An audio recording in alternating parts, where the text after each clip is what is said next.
pagi adik-adik sahabat belajar. Kali ini kita akan lanjut materi kita mengenai sistem reproduksi pada manusia. Nah, sebelumnya, jika adik-adik belum subscribe, silahkan subscribe terlebih dahulu channel ini. Kemudian nanti setelah selesai menonton, kalian bagikan video ini kepada teman-teman kalian sehingga teman-teman yang lain dapat ikut merasakan manfaat dari video ini. Materi kita berjudul Sistem Reproduksi pada Manusia. Sebelum lanjut ke materi yang berikutnya, saya mau mengingatkan beberapa materi yang lalu. Dari bab ini nanti adik-adik akan mengetahui bagaimana adik-adik bisa berada di dunia ini, kemudian berapa lama berada di kandungan seorang ibu, dan sebagainya. Kita lihat kelas balik dari materi yang lalu. Pada video yang sebelumnya, jika belum nonton, silakan adik-adik lihat terlebih dahulu. Saya rekomendasikan pada link di atas, silahkan diklik kemudian dilihat. Nah, materi yang lalu itu mengenai sel, kemudian dari sel hingga organisme. Saya ulangi, di sini sel itu bagian paling sederhana dari suatu makhluk hidup.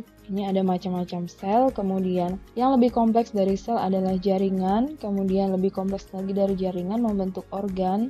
Sekumpulan organ itu membentuk sistem organ, contohnya di sini sistem pencernaan. Kemudian beberapa sistem organ akan membentuk organisme. Nah, materi yang A, pembelahan sel, pada video yang sebelumnya sudah dibahas. Pembelahan sel itu ada dua. Yang pertama pembelahan secara mitosis.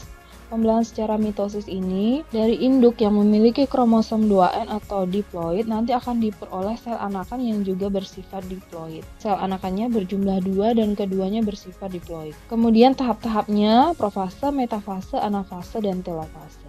Kemudian yang kedua pembelahan meiosis. Ya, pembelahan meiosis ini dari satu sel induk yang kromosomnya berjumlah 46 akan menghasilkan 4 sel anakan yang masing-masing sel anakan hanya memiliki separuh, yaitu 23. Maka itu sel anakan pada pembelahan meiosis bersifat haploid atau N karena memiliki kromosom setengah dari kromosom induknya. Untuk struktur dan fungsi. Nah, kemarin kita sudah pelajari mengenai organ reproduksi pada manusia. Hari ini kita akan bahas struktur dan fungsi pada organ reproduksi pada manusia. Yang pertama, organ reproduksi pada laki-laki. Ini gambarnya secara umum. Untuk nama organnya yang pertama penis. Penis ini bagian luar organ reproduksi laki-laki, fungsinya sebagai saluran kencing, urin, dan saluran sperma. Bagian yang kedua adalah skrotum, bagian seperti kantong yang di dalamnya terdapat testis. Fungsinya untuk menjaga suhu testis agar sesuai untuk produksi sperma. Yang ketiga adalah testis, itu bagian yang bentuknya bulat telur yang tersimpan dalam skrotum. Kemudian yang keempat, epididymis, saluran yang keluar dari testis yang berbentuk seperti tanda koma dengan ukuran 4 cm. Fungsinya tempat penyimpanan sperma sementara. Yang kelima, vas deferens, saluran panjang yang mengarah ke atas dan merupakan lanjutan dari epididymis, berfungsi menghubungkan epididymis dan uretra. Yang keenam, uretra, saluran yang terdapat dalam penis yang merupakan akhir dari saluran reproduksi. Fungsinya sebagai saluran keluarnya sperma dan urin. Ketujuh, kelenjar vesicula seminalis, bagian yang berbentuk seperti kantong kecil berukuran 5 cm yang letaknya di belakang kantong kemih. Fungsinya menghasilkan zat-zat yang diperlukan untuk perkembangan sperma. Kemudian yang kedelapan, kelenjar prostat, bagian yang bentuknya seperti kue donat terletak di bagian bawah kantong kemih. Fungsinya menghasilkan cairan yang bersifat asam. Kelenjar Koper, bagian yang berbentuk seperti kacang yang terletak di bawah kelenjar prostat, fungsinya menghasilkan lendir dan cairan yang bersifat basah. Nah, untuk pembagiannya sendiri ada alat reproduksi luar dan alat reproduksi dalam. Untuk alat reproduksi luar itu terdiri atas penis,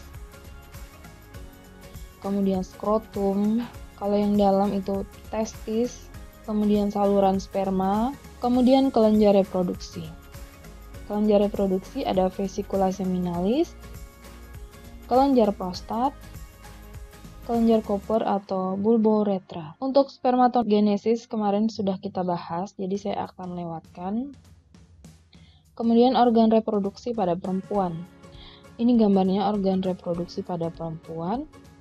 Kalau struktur dan fungsinya, yang pertama ovarium, bentuknya seperti telur berjumlah 2 buah terletak di samping kanan dan kiri rahim, berfungsi menghasilkan sel telur atau ovum. Yang kedua, saluran telur atau tuba falopi atau oviduk, saluran dengan panjang kurang lebih 10 cm yang menghubungkan ovarium dengan rahim atau uterus. infundibulum, struktur yang berbentuk seperti corong dan merupakan ujung dari tuba fallopi. Kalau lihat di gambar ini yang ovarium, yang bagian ini ya. Kemudian saluran telur itu ini yang berbentuk saluran di kanan kiri.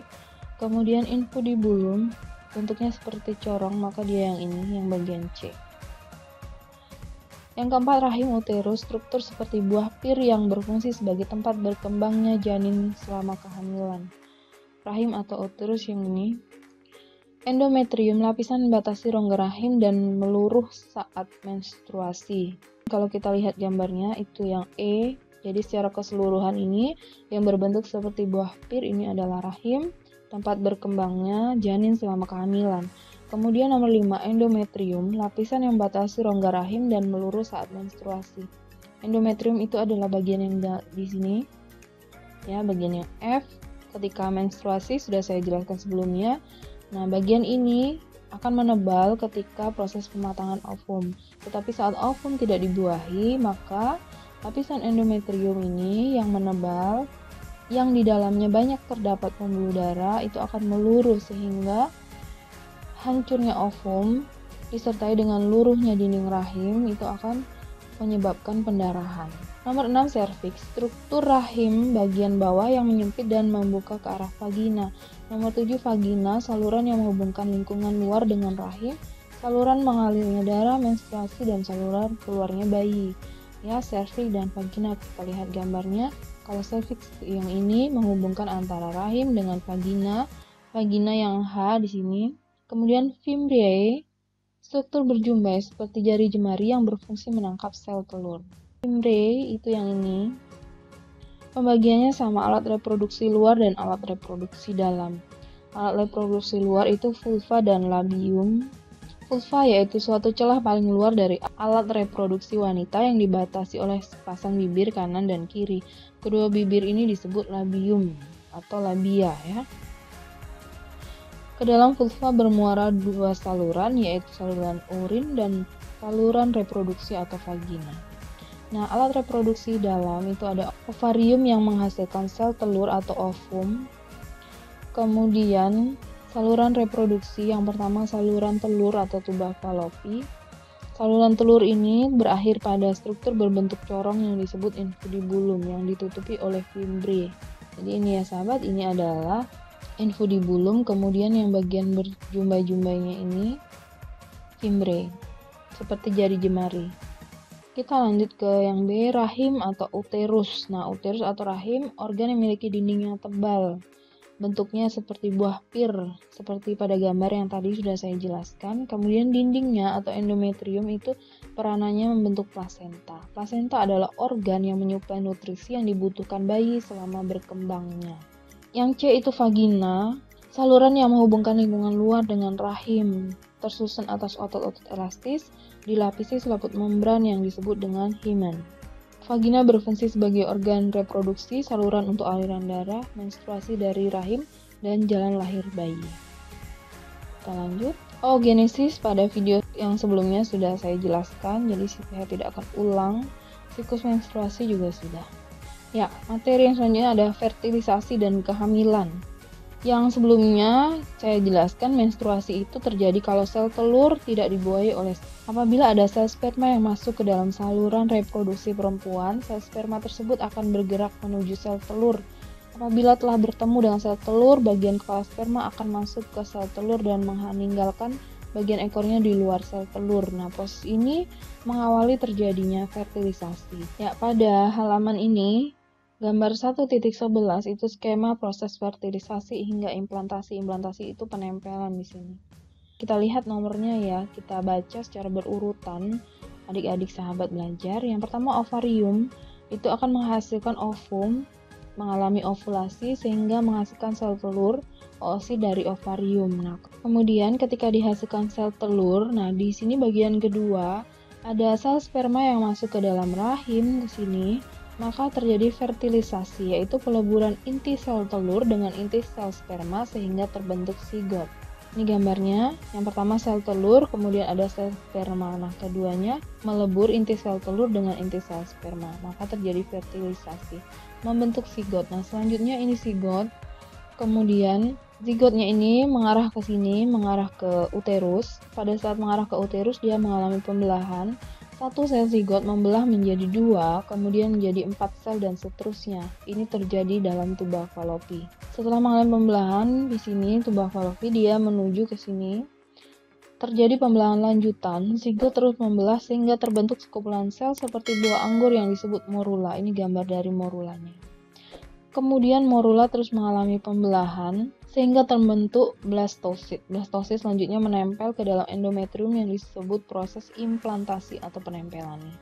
Dari sini dia mengalami pembelahan, kemudian terbentuk blastosit, kemudian dia menempel di bagian endometrium. Ini endometriumnya ya. Nah, ini gambar perbesaran dari proses implantasi. Ini bagian endometriumnya, ini blastositnya. Ini berada di dalam uterus. Nah, kemudian di sini ini proses implantasinya. Selanjutnya zigot tadi akan berkembang menjadi embrio, kemudian mengalami implantasi pada endometrium. Nah, setelah itu embrio akan berkembang pada kandungan hingga bayi siap lahir selama 9 bulan 10 hari. Nah, untuk tahap perkembangan embrionya ini, periode pertama itu trimester pertama, ini gambarnya ya sahabat, kondisi janinnya bagaimana. Pada saat embrio berumur 5 minggu, ukurannya sekitar 7 mm. Nah, dia sudah memiliki tulang belakang, otak, dan sumsum tulang belakang juga sudah terbentuk. Kemudian masih rentan terhadap radiasi, obat, dan alkohol, maka ibu hamil itu harus nutrisinya terpenuhi, kemudian terhindar dari zat-zat yang akan membahayakan janinnya. Bagian A ini adalah embrio umur 5 minggu, kemudian bagian B ini embrio pada umur 9 minggu, dan sudah bisa disebut dengan janin. Kemudian pada trimester kedua, ini perkembangan utamanya itu perbesaran ukuran janin dan perbaikan struktur menjadi lebih detail. Tidak ada perkembangan dasar pada trimester pertama. Ini yang A itu janin umur 14 minggu, kemudian yang B janin umur 20 minggu nih ya.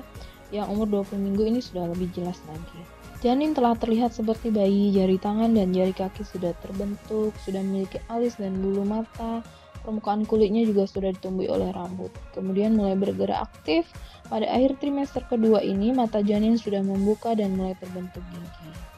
Nah, kemudian trimester ketiga itu terjadi pertumbuhan ukuran bayi yang pesat dan mendapatkan kekuatan untuk menghadapi lingkungan luar. Jadi pada trimester ketiga ini bayi mempersiapkan dirinya untuk menghadapi dunia luar, yaitu saat kelahirannya nanti. Sistem sirkulasi dan respirasinya mengalami perubahan sehingga bisa memungkinkan untuk bernapas dalam lingkungan luar. Nah, janin mengembangkan kemampuan untuk mengatur suhu tubuh sendiri, tulangnya mulai mengeras, ototnya mulai menebal, ya. Ukuran dan berat badannya juga bertambah. Nah, ini adalah contoh dari ultrasonografi atau USG, itu alat yang digunakan untuk melihat perkembangan janin selama proses kehamilan, ya. Proses melihatnya seperti ini, menggunakan alat, kemudian alatnya ini menggunakan gelombang ultrasonik, diarahkan pada perut ibunya untuk melihat bagian dalam. Nah, ini contoh dari hasil dari USG. Pada bagian ini, kita akan memahami fungsi cairan ketuban atau cairan amnion itu apa.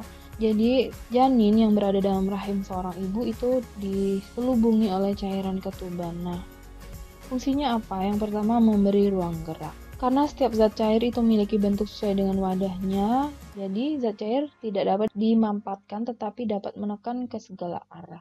Begitu juga cairan ketuban, fungsi yang pertama itu memberi ruang gerak. Cairan ketuban akan mengisi kantong ketuban lalu menekan kantong ke segala arah. Hal ini menyebabkan kantong ketuban mengembang dan akan menyebarkan tekanan ke segala arah saat terjadi benturan pada kandungannya. Kemudian sebagai pelindung janin dari benturan dengan dinding rahim. Cairan itu, adik-adik sahabat belajar, memiliki kekentalan atau viskositas. Nah, viskositas ini karena adanya gaya tarik-menarik antar molekul cairan atau gaya kohesi. Nah, karena adanya viskositas itu akan memperkecil resiko adanya gesekan antara benda di dalam cairan. Jadi, ketika ibu hamil bergerak dengan kecepatan tertentu lalu berhenti, maka janin itu akan terlindungi oleh cairan ketuban sehingga tidak terbentur pada dinding rahim. Fungsi yang ketiga adalah sebagai cadangan cairan dan nutrisi bagi janin. Karena pada cairan ketuban itu mengandung air, karbohidrat, protein, asam amino, peptida, lipida, laktat, pirufat, elektrolit, enzim, dan hormon. Nah, seluruhnya ini sangat diperlukan oleh janin sebagai nutrisi. Kemudian yang keempat menjadi inkubator atau pengatur suhu alami. Ya. Kelima, membantu proses kelahiran, dia memperlicin si janinnya ketika akan keluar. Kemudian 6 sebagai pendeteksi kelainan keturunan genetik pada janin. Ya, sampai di sini sahabat video saya. Jika ada pertanyaan silahkan tuliskan pada kolom komentar. Jangan lupa adik-adik sahabat like video ini, kemudian tekan subscribe, kemudian tekan tanda lonceng agar mendapatkan pemberitahuan atau video saya yang selanjutnya. Jangan lupa bagikan kepada teman-teman adik sahabat belajar sekalian sehingga teman-teman adik-adik akan mendapatkan manfaat dari video ini. Sekian, terima kasih.